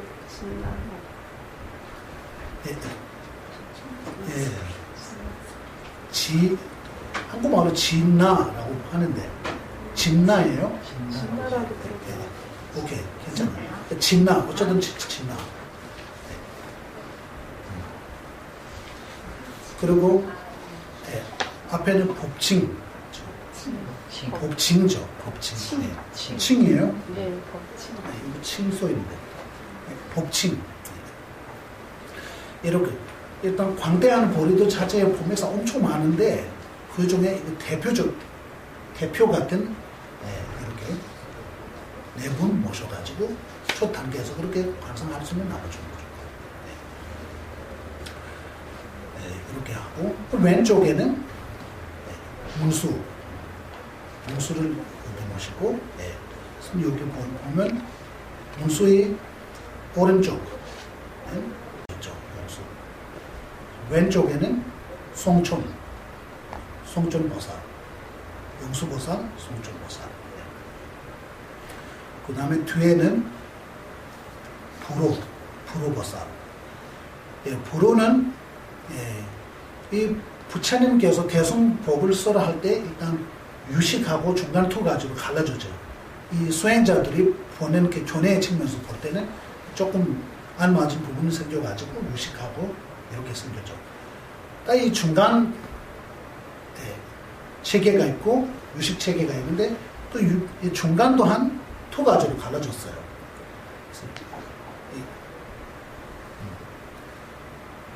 하나는 기루 눈중파라고 하고 하나는 자립 눈중파 이런 식으로. 자립하고 기루는 실체가 없다라고 인정하는 측면, 실체가 없다라는 그 측면에서는 보는 견해는 똑같았는데 하나는 없지만 그 없는 그 자체가 그 없는 그 본성에는 자성이 있다라고 보는 거고 하나는 그 저자도 자성이 없다라고 보고 그래서 하나는 계루하고 하나는 계루파는 자립 인정하지 않아요. 자립이라는 부분은 자상이나 자성 제법에게 자기만이 갖고 있는 그런 존재가 있다라고 보는 거잖아요. 그런 거는 없다. 모든 것은 명언고와 견해만으로 있는 것이다. 명언으로 있는 것이다. 명언에 떠나서 그 대상의 측면에서 그거 있는지 없는지 중내 스님이라는 이 사람은 중내 스님이라고 불리는 그 명언 있잖아요. 그게 있고 중내 스님이라고 생각하는 그 견해 있잖아. 이 두 가지 견해와 그 명언으로 있는 것이다. 그냥 그걸로 불리는 대로 찾으면 명언 속으로 찾으면 찾을 수 있는 것이고 그 명언에 떠나서 현실로 이 중내 스님이라는 그 대상에 따로 찾으면 그러면 중내 스님이라는 부분 찾을 수 없다. 중내 스님 몸 어떤 부분에서 중내 스님을 찾아도 중내 스님을 찾을 수 없다. 중내 스님 머리도 중내 스님 아니고 팔도 아니고 몸도 아니고 그럼 그 모든 모이는 상태 또한 아니다. 이런 식으로 말하는 거잖아요. 그러니까 찾을 수 없기 때문에 결국은 명문만으로 있는 것이다. 그 계루가죠. 그래서 이 계루 이 체계를 처음 소리하신 분은 불호능사예요. 그렇기 때문에 여기 불호가 놓으신 거죠. 총표는 불호와 같은 시대의 역대 조사예요. 그래서 이 총표는 그분은 왕자라에서 태어나요. 왕의 출신인데 그래서 긴장이 태어난 분 되셔가지고 이 총표님께서는 부처님께서 설하는 그 법의 가장 근극적으로 의도한 견해는 자립 견해로 되어 있다. 이거는 기루로 있는 것이 아니다. 총표님께서 설하는 그 부분은 잘못했다라고 설하신 분이에요. 그렇기 때문에 이 자립 중간의 견해를 설하신 분이 있기 때문에 일단 모든 중간이 여기에 이렇게 합치게 되는 거잖아요. 그래서 이렇게 경맥사들을 모실 때 이런 식으로 모시는 거예요. 그래서 이거 다 생각하고 이제 뒤에 자리로 가면 가장 가운데는 아디샤. 제가 여기 가피승이라고 써있죠. 들렸죠? 가피승. 안에 그거는 그 수행의 경험이 있잖아요. 그 경험. 그 경험을 전달하시는 그런 법맥사에게 말하는 거예요. 그래서 이거 깊이 있음이라고 써있네요. 나는 가피라고 써있지 않은데. 어쨌든 이거는 이 두 가지 아디샤께서 하나로 겹쳤다고 말했잖아요. 아까. 그러니까 아디샤 가장 가운데 모시고, 그래서 모든 법은 지금 이 현교와 밀교 두 가지로 겹쳐져 있잖아요. 그렇기 때문에 뒤에는 금강불이라고 써있죠. 그래서 금강불이라는 그 부처님께 밀교의 측면에서 표현할 때는 금강불이라는 표현들을 쓰죠. 그렇기 때문에 밀교적인 모든 수행법은 거기서부터 내려오기 때문에 일단 금강불이 있고, 오른쪽에는 셀링바라고 써있죠. 셀링바라는 그 인도네시아의 그 국사 군스님이 본명은 셀링바라고 불러요.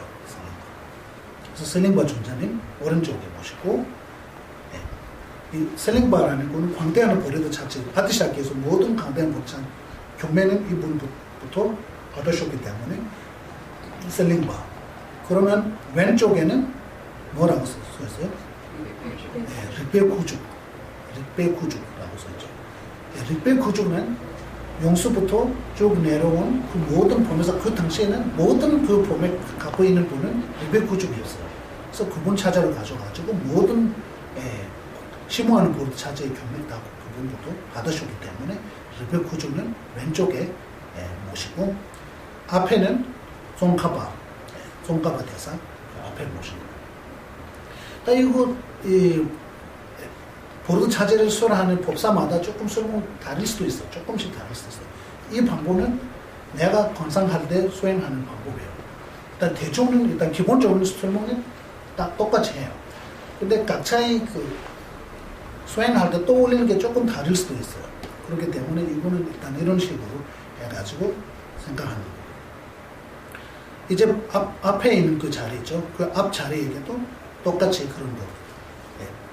큰 연꽃 있는데 거기 연꽃 때도 또 사방향에 또 조그만 그런 연꽃 4개 피워가지고 이렇게 5개 연꽃 피는 거죠. 거기다가 구샤는 가운데 있는 거 아까 처음에 설명한 거 똑같이 그렇게 생각하고, 가장 가운데는 현숭라고 써있죠. 그거는 현법 경맥사. 그 제일 위에 보면 근본성, 광대 경맥사, 심호 경맥사, 가피 경맥사, 현법 경맥사 이렇게 써있죠.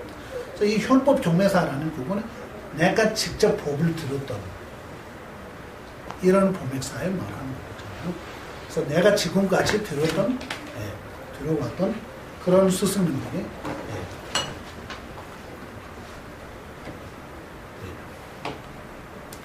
그래서 이거는 몇 명 있는지 다,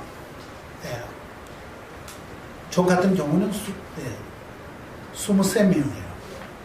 23명의 스승님이 있고, 그러면 가장 가운데는 제 스스로 가장 가까운 그 스승을 가운데 모시고, 그 다른 분들은 일빙 들려서 이렇게 생각하시면 돼요. 많은 경우는 이 꽃 다시, 지금 여기 4개만 있잖아요. 더 많이 피면 되고, 거기다가 생각하면 되는 거예요. 일단 굉장히 범액사 많으니까, 그래서 이 처음으로 크게 생각해야 된다는 그런 식으로 하는 거예요. 이렇게 해서 이 5가지 작업을 생각하고, 처음부터 다르다 다 생각하지 말고 처음부터는 딱 가운데만 생각하고, 딱 가운데 딱 큰 작업을 생각하고 딱 가운데만 생각하고, 그래서 그 다음에 일단 관상이 잘 되면 그때 기회 오는 거야. 거룩하신 근본 스승님께 기회합니다. 거룩하신 근본 스승님께 기회합니다. 이렇게 수행하는 거. 거룩하신 근본 스승님께 기회합니다. 이렇게 계속 반복해서 이 스승에 대한 신심이 조금 넘칠 때같이, 뭐가 좀 마음이 좀 움직일 때같이 이런 식으로 수행 시작하는 거예요. 그래서 이거 수행하고 이렇게 명상하면서 이거 계속 떠올리면서 하다 보면 순간적으로 내가 지금 관상 상태에 있는 관상하는 상태에 있는 거 까먹어요. 직접 서로 이렇게 마주치는 거로 느껴져요. 딱 이럴 때 되면 그러면 가비를 총하는 거예요. 가비를 무슨 어떤 가비를 총하는 거냐면, 첫 번째 가비는 나의 모든 잘못하는 것을 중화시킬 수 있는 그 가비를 중화하고, 두 번째는 근본 스승께서 갖고 있는 모든 신금의 공덕의 가비를 중화하는 거예요. 이렇게 해가지고 지난번에 우리가 항상 조금씩 했죠. 이런 식으로 좀 생각하고, 다음 라면 법회되는 앞에 그 설명 없이 그냥 바로 그 진도에 나가도록 하겠습니다. 일단 가장 가운데 있는 거 조금 생각하고, 들어가시는 쓰는 게 기회합니다. 이렇게 하고, 첫 번째 그 가비를 총할 때, 내가 끝없는 전생부터 지금까지 지워온 모든 악업을 정화시킬 수 있게 가비를 내려주십시오라는 그런 기도를 올린 거예요. 기도하면서 그 영전을 들면서 영전에 108개 있잖아요. 대부분 108개 있어요. 유수행하는 분들은 111개 있어요. 111개 있어요. 차이 좀 있어요. 그래서 이 진호는 계속 외보다 보면 중간중간에 딱 한 번밖에 안 했는데 요즘 두 번 들릴 수도 있고 이런 거 있잖아요. 그래서 뭐라고 해야 되나? 영어로 하면 substitute. 거기다가 치우려고 빠진 부분을 그거 치우기 위해서는 그 1000개 해야 되면 용주가 1000개 들리면 이거 1100개 들리게 돼 있어요. 용주에 그 하나가 추가되어 있기 때문에 이런 거. 어쨌든 그거 중요하지 않고 이렇게 해가지고 그 모든 장애를 정화시킬 수 있는 가비를 받은 거예요. 여기서 특별한 스승님을, 근본 스승님을 중심으로 잘 못했던 그런 장애가 특별하게 여기서 정화시키는 게 특점이에요. 일반적인 장애를 닦는 부분은 공동소행이 있고 특별한 나의 근본 스승을 모시고 있잖아요. 그러니까 그 스승에게 잘 못했던 그 죄를 닦는 게 여기서는 거룩하신 스승님께 기회합니다 할 때의 그 핵심적 부분은 포인트는 여기에요. 그래서 거기에는 몇 가지 장애가 있겠어요. 첫 번째는 꿀라도와라는 그거는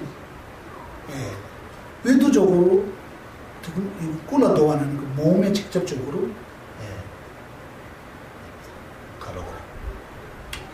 치거나 그런 게 하는 그런 일로만 하는 거야. 직접적으로 몸에 뭐가 때리거나 이런 일들이 현실로 있죠. 스승님과 너무 가까워지면 이런 일들이 종종 생길 수도 있죠. 그래서 이 통양물을 올릴 때 지난번에 말했잖아. 이 중간에 조그만 공간 조금씩 공간 조금씩 있게 이렇게 공양물을 올리는 게 바로 그 인연도 바로 그런 인연을 맺기 위해서 스승님과 붙으면 안 돼요. 너무 가까워도 조금씩 그 갭이 있어야 돼요. 왜냐면 우리가 눈에다가 뭐가 붙어버리면 그 눈이 안 보이죠. 눈으로 안 보이죠. 너무 모르면 잘 안 되고 적당한 그런 부분을 보면 다 스승님이 모든 것을 볼 수 있거든요. 그러면 스승님과 딱 붙어버리면 그때는 눈에 뭐가 내가 봐야 하는 그 대상이 눈에 붙은 것과 똑같이 아무것도 안 보여요. 그러면 그때부터 스승님이 잘못한 것만 찾기 시작해요. 그래서 스승님이 잘못한 것만 보게 되니까 찾을 때도 잘못한 것만 찾겠죠. 그죠? 우리가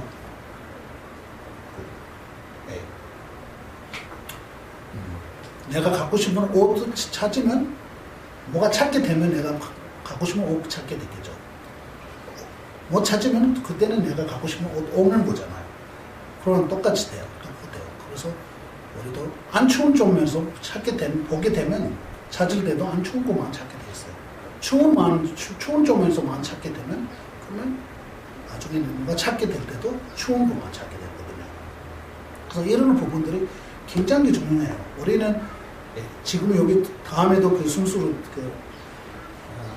거룩하신 승가에 기회합니다. 그 부분에서 설명 제일 많아요. 왜냐하면 부처님의 대상으로 우리가 잘못하는 일을 조진 많지 않거든요. 직접적으로 볼 수 없잖아요. 제일 많은 죄는 스승님을 대상으로 이 지금 5대 스승을 대상으로 잘못한 죄를 만약에 있다면 스님들의 대상으로 제일 많아요. 그래서 이 부분에 대한 설명을 좀 많이 해요. 어쨌든 이렇게 해가지고 스승님의 몸으로 뭔가 잘못하거나 이렇게 해치거나 이렇게 해가지고 피를 흘리게 하거나 멍들게 하거나 그런 일들이 있잖아요. 그런 죄. 이건 꿀러도와. 두 번째는 숭짝바는 스승님의 말씀을 어기는 것. 스승님을 모시기 전에 그분은 어떤 분이 있는지 잘 살피는 게 가장 중요하죠. 스승님을 모시게 되면 그때 그 마음은 제 스스로 지켜야 돼요. 그러지 않으면 그러면 더욱 살려고 스승님을 모시는데 현실은 하고만 살게 돼 있어요. 그러니까 이거 굉장히 중요하기 때문에 이렇게 모셔야 돼요. 그러면 스승님을 모실 때 이 나한테 도움이 된다고 생각하는 거잖아요. 그러면 그쪽으로만, 좋은 쪽으로만 보시면 보면 좋은 것만 보게 되기 때문에 그렇게 보는 게 가장 효과적이에요. 그런 거 있고, 숭짝반하는 부분은 말씀을 어기는 거. 툭툭반은 마음이 슬프게 만드는 거. 툭툭반. 이런 지혜가 있거든요. 툭툭반. 또한, 무시하거나, 욕하거나, 그런 죄들이 있잖아요. 그러니까 이런 죄들이,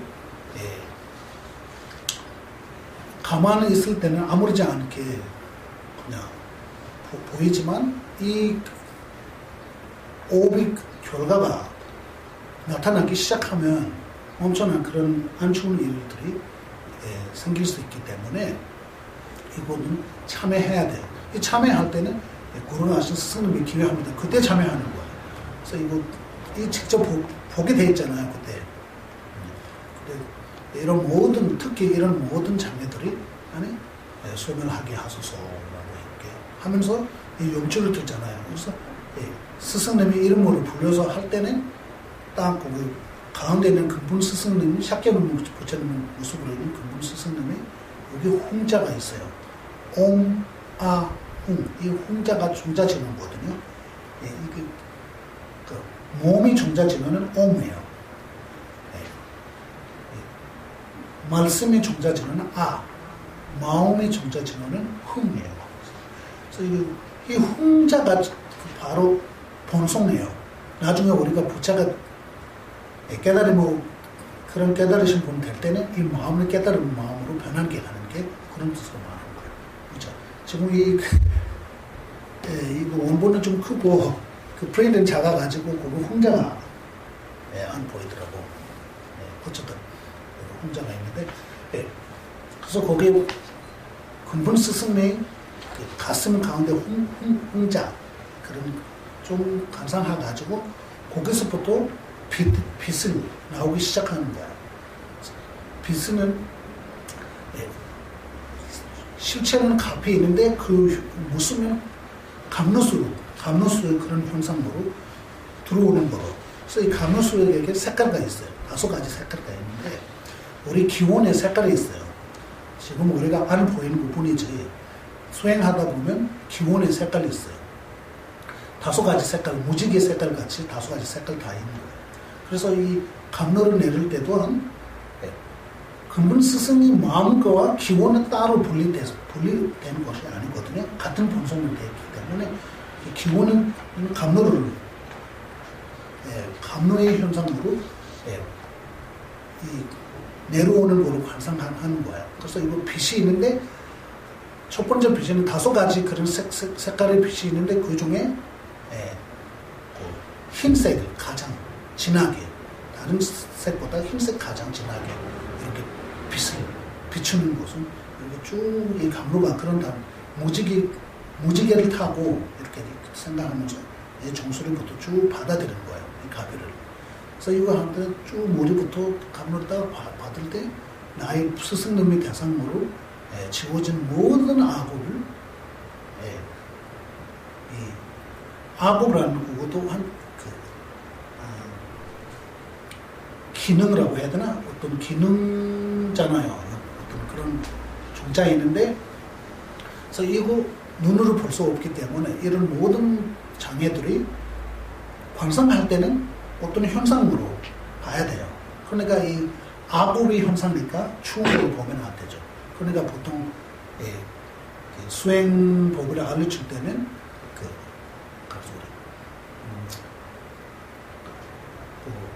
요즘은 그런 다 가스를 쓰니까 옛날 같으면 나무를 떼가지고 물 할 때 그 용기가 나가는 그 있잖아요. 용기가 밖으로 빼는 그 길이 있잖아요. 뭐라고 하는지 잘 모르겠죠. 어쨌든 그 안에 붙어져 있는 그 때가 있죠. 이 때 위에다가 물을 부으면 어떤 색깔 나와요. 이런 색깔로 환상하면서 몸에서 털 구멍 있잖아요. 털 구멍에서 빠져나가는 거로 이렇게 환상하는 거예요. 그래서 가비를 받고 몸 구멍에서 빠져나가는 거예요.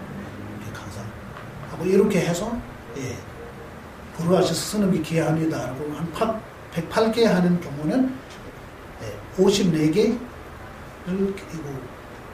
외울 때는 이런 관상하는 거예요. 그 나머지 54개 할 때는 아까는 다 부정적이잖아요. 이제 긍정적.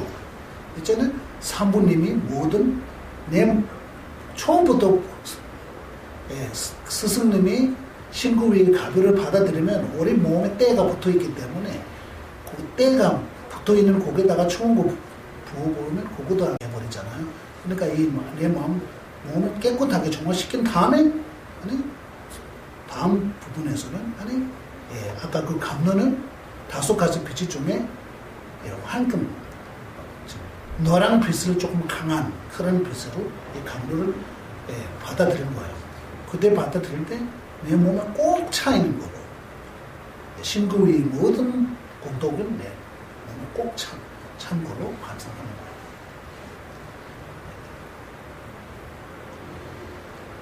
거예요. 이런 식으로 좀 하다 보면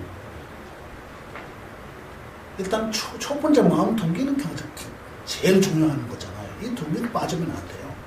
동기는 내가 이 수행 왜 하는 거지? 그거부터 시작해야 돼요. 하나하나의 질문 하나하나씩 던져야 돼요. 그 질문은 답은 내가 생각하고 그러면서 수행하면 수행 제대로 될 수 있는 수행거든요. 그러지 않고 아무 느낌 없이 수행하다 보면 그 수행되지 않아요. 그 수행이라고 말할 수 없고 수행이라고 말할 수 없습니다. 수행을 하는 그거는 마음이 좀 흔들리는 게 마음에 뭐가 들어오게 하는 게 수행거든요. 그런 수행할 때 뭐가 마음에 움직임이 없으면 그 수행이라고 말할 수 없어요. 그거는 그냥 그 요가 수행하는 그 호흡 수행하는 거랑 똑같아요. 그냥 그거밖에 수행되지 않아요. 수행하는 사람이 힘든 일 생길 때 강해지는 게 수행자의 특징거든요. 힘든 일 생길 때 같이 힘들어지면 그 사람이 수행하는 게 아니에요. 그래서 수행이라는 그걸 그런 때문에 수행이 굉장히 중요한 거예요. 수행할 때는 힘든 일이 없죠. 그러면 수행이 성취할 때는 힘든 일이 생길 때는 내가 성취한 상태잖아요. 그러면 다 받아들일 수 있는 거죠. 그렇기 때문에 이 수행이라는 그거는 종교에서 떠나서 하는 거예요. 내 마음을 편하게 하고 싶으면 그렇게 할 수밖에 없어요. 이렇게 해서 오늘 일단 가장 가운데 있는 그것만 좀 집중하면서 조금씩 뭐라고 해야 되나? 훈련 좀 하시고 그러면 조금 더 느낌이 있으면 그러면 질문하면 좋아요. 아무 느낌 없이 질문해도 많이 책이 안에 다 있는데 꼭 그냥 도움이 되지 않을 겁니다. 이렇게 해서 오늘 목표는 여기까지 하겠습니다. 그냥 하는데 어쨌든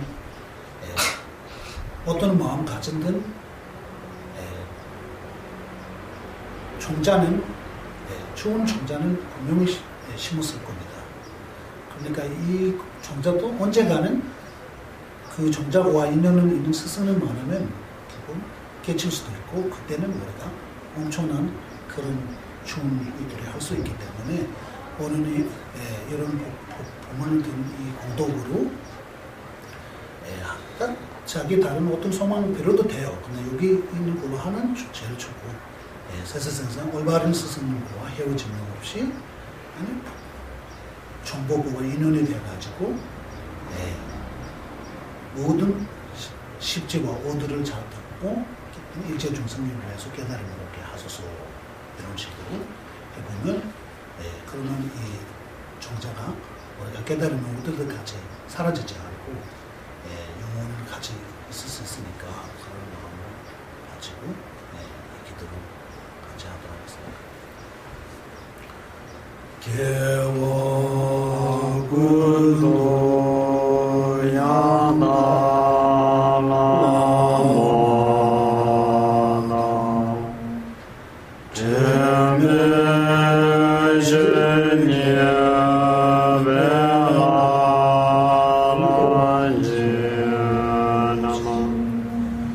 Sada